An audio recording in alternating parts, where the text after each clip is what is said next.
My wife froze when I arrived at the party with her lover's wife. Before we start, please subscribe and like the video. I walked into that party with another woman on my arm and watched my wife's face drain of all color. But here's the twist. The woman beside me, she was married to the man my wife had been sleeping with. And we had a plan. Let me take you back to where this all started. 3 months earlier, on a night that would change everything. You know what, Jason? If I have to hear about your feelings one more time, I might actually fall asleep standing up. That was the moment. The exact second something cracked inside me. Emily, my wife of 7 years, stood in our living room, arms crossed, looking at me like I was a tedious email she didn't want to answer. I'm sorry I'm not thrilling company tonight, I managed. I thought telling you how I felt still mattered. Emily rolled her eyes and grabbed her clutch. It does, in small doses. But this heavy, mopey energy? It's exhausting. I wanted to scream. To remind her that I worked 60-hour weeks to keep us afloat. That I loved her still, despite everything. But none of it would matter. She breezed past me, spritzed on perfume, and said over her shoulder, "It's just dinner with friends, Jason. Don't wait up." The door clicked shut, and I sat there stunned. Then my phone buzzed. Unknown number. One message. "She's lying to you." Just 4 words, but they landed like a punch. My thumbs hovered over the screen. Then it buzzed again. "If you want the truth, meet me tomorrow, 9 a.m., Cafe Driftwood." Don't tell her. I glanced at the clock. 11:42 p.m. Emily still wasn't home. I wasn't sure I even knew what my house was built on anymore. And something told me the ground beneath my feet was about to shift. The next morning, I sat at Cafe Driftwood, hands wrapped around a mug that had stopped steaming. Then she walked in. Sarah scanned the room, her eyes sharp but tired, pale green, almost gray. She looked like someone who'd been hurt in a very specific way and had decided to do something about it. "You're Jason?" she asked softly. I nodded. "You're the one who messaged me." She sat down and got straight to it. "My husband's name is Ryan. He's the one your wife's been seeing." I stared at the scratches on the table. There was something surreal about sitting here talking to a stranger about something so quietly life-altering. "I found their messages 2 weeks ago," she continued. "Her name's in the thread. So are selfies, hotel bookings. And last night, I watched her walk into the same restaurant he told me he was going to alone. That hit harder than I expected. She told me it was dinner with old friends," I said. Sarah smiled, dry and ironic. "Yeah, Ryan said it was a business dinner. Amazing how social they both are without each other." We sat in silence for a few seconds. Then she leaned forward. "I want to follow them. Document everything. Not because I want to catch them. I already did. I want the truth. The full picture. And I think you do too." I hesitated. "What are you hoping to find?" Sarah looked straight at me. "Something I can't unsee. Something that makes leaving easier." And there it was. The truth behind both of our eyes. We weren't here to catch our spouses. We were here to free ourselves from doubt. "Okay, I'm in," I said. She smiled with the faintest trace of relief. "Good. I already have a plan." It started quietly. Sarah and I met the next evening. She had parked her car across from a high-end restaurant. "They're inside," she said softly. "Table near the window." She laughed when he touched her hand. That simple sentence knocked the wind out of me. I glanced across the street. There they were. Emily, my Emily, tilting her head, smiling like I hadn't seen her do in months. Ryan was speaking with casual confidence. "I took pictures," Sarah said, handing me her phone. There they were. Blurry but undeniable. Her hand on his knee under the table. His fingers tracing the edge of her wine glass. Later that week, we followed them again. Sarah caught them sharing a cab, sitting close, heads tilted toward each other. I waited outside the downtown Marriott while she snapped a photo of them entering through the side entrance. We met in dim parking lots, cheap coffee in hand, comparing notes like detectives too tired for disbelief. "You ever feel like this is someone else's life?" I asked one night. "All the time," Sarah said. Like I slipped into the wrong version of reality. We started noticing patterns. Same days of the week. Always a Tuesday night and a Thursday lunch. Never back to back. They had matching dinner reservations twice. Different names, same table, same hour. We kept everything. A growing archive of infidelity. Dates, times, photos, logs. I built a spreadsheet. She color-coded the calendar. In between the stakeouts, Sarah and I began talking about other things. Her job in publishing. My work in IT. We shared stories, compared notes on the lies we'd been told. She started asking about me. What Emily was like before all this. what I used to love about her. Emily used to laugh at my bad impressions, I told her. Fall asleep with her head in my lap during old movies.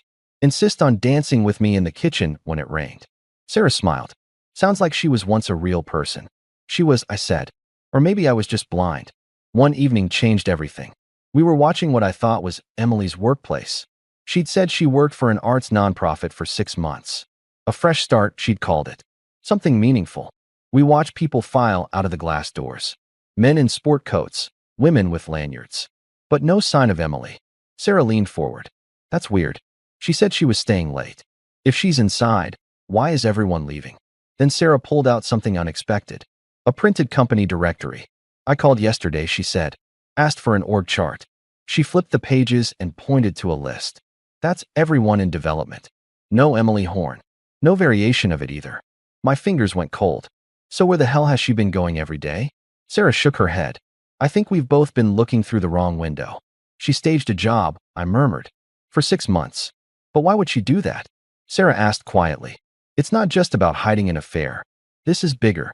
This is like she wanted to be someone else entirely. I thought about it. Emily had talked about wanting freedom. About feeling trapped in her old corporate job. About dreams she'd put on hold.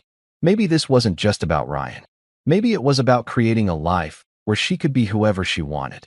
No accountability. No husband asking questions. She built an escape hatch, I said finally. A whole identity she could slip into whenever she wanted. Sarah reached out, her hand brushing mine. Not romantic, just contact. Human. I know it's a lot. It changes everything, I said. No, she said gently. It confirms everything. That's when things started to shift in the other direction. A week later, I was meeting Sarah at a quiet bookstore cafe. We'd been careful, always different locations, always discreet. But as I walked out to my car afterward, I saw her. Emily. Sitting in her car across the street. Just watching. Our eyes met for a brief second. Her expression was unreadable. Not angry. Not hurt. Just observing. Then she started her engine and drove away. My heart pounded. Had she followed me? How long had she been watching? That night at home, Emily was different. Quieter. She made dinner, set the table, but kept glancing at me like she was solving a puzzle. You seem busy lately, she said casually, sipping her wine. Lots of late meetings? Just work stuff? I replied, keeping my voice steady. She nodded slowly. It's funny. I've been thinking about us a lot. About what we've become. I didn't respond. Just let the silence hang there. Over the next 2 weeks, I noticed her watching me more. Checking my phone when I left it unattended. Asking pointed questions about where I'd been. It was like she knew something had changed, but couldn't figure out what. And then came the counseling session that changed everything. We were sitting in Rebecca's office. The therapist had asked Emily to share what she'd been feeling. Emily took a deep breath. I think Jason's been pulling away. And I understand why. I haven't been present. I haven't been the wife he deserves. She turned to me, eyes glistening. I want to tell you something. Something I should have told you months ago. My stomach tightened. I never took that job at the nonprofit, she said, voice shaking. I made it up. I know how that sounds. But I felt so trapped in my old life. The corporate grind, the expectations. I just wanted to feel free. To have time to figure out who I was outside of being someone's wife or someone's employee. Rebecca leaned forward. And what did you do with that time? Emily looked down at her hands. I explored the city. Took art classes. Wrote in cafes. I know I should have been honest, but I was afraid Jason would judge me. Would think I was irresponsible. She looked at me with what seemed like genuine vulnerability. I'm so sorry. I know I've hurt you. But I want to fix this. I want us to start over. Really start over. It was a masterful performance. The perfect confession. Just enough truth to seem honest, but leaving out the most important part. Ryan. I sat there, watching her, and realized this was her play. She'd seen me with Sarah. She'd panicked. And now she was offering me a limited hangout, a partial truth to prevent me from digging deeper. I looked at Rebecca, then back at Emily. Thank you for being honest, I said calmly. Emily's shoulders relaxed. Relief flooded her face. But I wasn't done. I kept going to counseling, kept playing along. Emily seemed to think her confession had worked, that we were on the path to reconciliation. She made the bed again with hospital corners. She ironed my shirts. She packed my lunch with notes. Trying so hard. Love E. But I'd seen through it. The fake job confession was just another layer of deception. A strategic retreat to hold the line somewhere else. Meanwhile, Sarah and I continued our work, more carefully now. We knew Emily was suspicious, but we were close. So close to having everything we needed. Then one afternoon, Sarah texted me. Can we meet tonight? It's important. We met in the park. Sarah didn't look at me right away. She just stared straight ahead. You okay? I asked. I took a test, she said finally. A test? She nodded. Pregnancy. Everything inside me stopped. She pulled a folded slip of paper from her coat and passed it to me. Positive. My chest tightened. We hadn't meant to get here. It had been one night. One vulnerable moment after a long week, parked in my car under a sky smeared with city light. It wasn't passionate or reckless. It was quiet, almost reverent. A release valve we hadn't planned to open. Are you sure it's mine? I asked gently.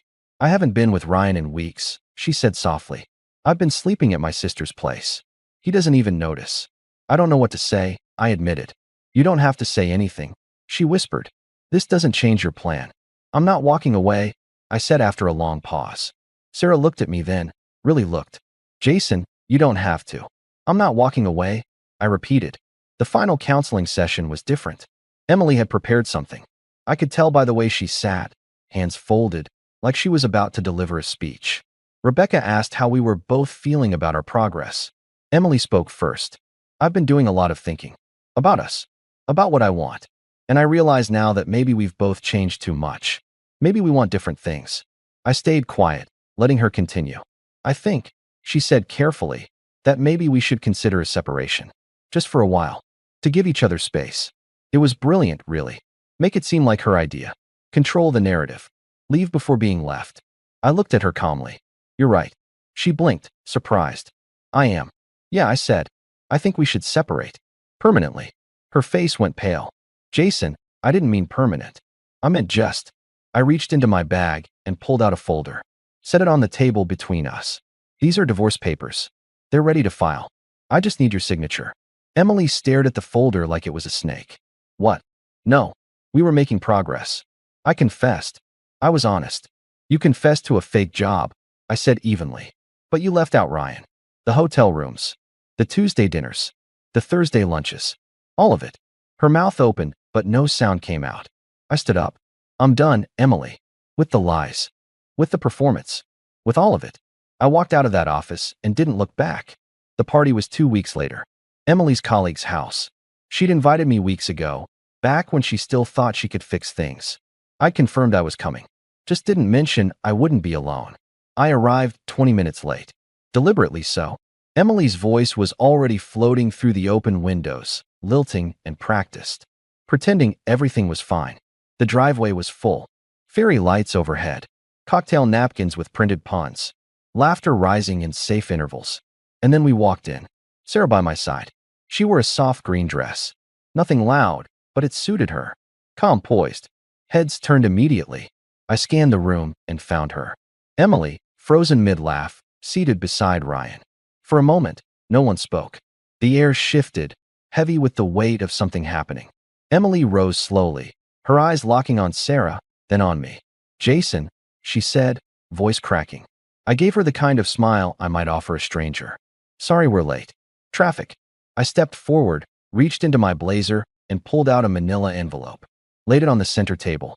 I thought tonight was perfect for introductions. There's been a lot of crossed wires lately. Secrets. Misdirection. But nothing clears the air like honesty. Ryan had paled considerably. Someone in the back muttered, "Oh my God." Emily's hands were shaking. She looked from me to the envelope to Sarah. I stepped closer. These are divorce papers. They've been signed. Just need yours. She finally found her voice. You don't have to do this. Not here. That's where you're wrong, I said louder now. Here is exactly where I have to do it. The room had gone silent. People stared, unsure if they were witnessing drama or history. And then Ryan reached for her arm. Some unconscious instinct. That's when Emily snapped. Don't touch me, she hissed, yanking away. And just like that, the performance cracked wide open. I turned to leave. Sarah followed. Behind us, Emily's voice rose one final time, panicked, desperate. Jason, wait. Please. I paused at the door, looked back just once, and said, You wanted freedom, Emily. Now you have it. And then we walked out into the cool night. 3 months later, I visited Sarah at the hospital. She was sitting up in bed, dark hair pulled back, a sleeping newborn tucked against her chest in a wrap of pale blue cloth. When she saw me, her eyes lit up with something gentle. Recognition. Belonging. He's perfect, I said, voice low. Sarah smiled, her fingers gently stroking the baby's head. He doesn't even know how much drama preceded his arrival. Maybe that's a good thing, I murmured. We didn't say much after that. Didn't need to. The air between us was calm in a way I hadn't known I craved. I held him for a while. His eyes fluttered under paper-thin lids. He didn't cry. He just existed, quiet and warm and real. Later, as I stood to leave, Sarah said, "You're welcome to visit any time." I looked at her, and for the first time, I saw someone I didn't need to decode. No lies, no masks. Just Sarah. "I will," I said. That night, back in my apartment, a smaller space now, one I'd rented on the other side of town, my phone buzzed. One message. "Emily, were you ever happy? Even a little?" I stared at the screen for a long time. The question hung there, impossible to answer. Because the truth was, I didn't know anymore. Maybe I had been. Maybe I'd convinced myself I was. Maybe happiness was just another performance we'd both mastered. There were so many ways I could have answered, but none of them felt true. Because sometimes there is no answer.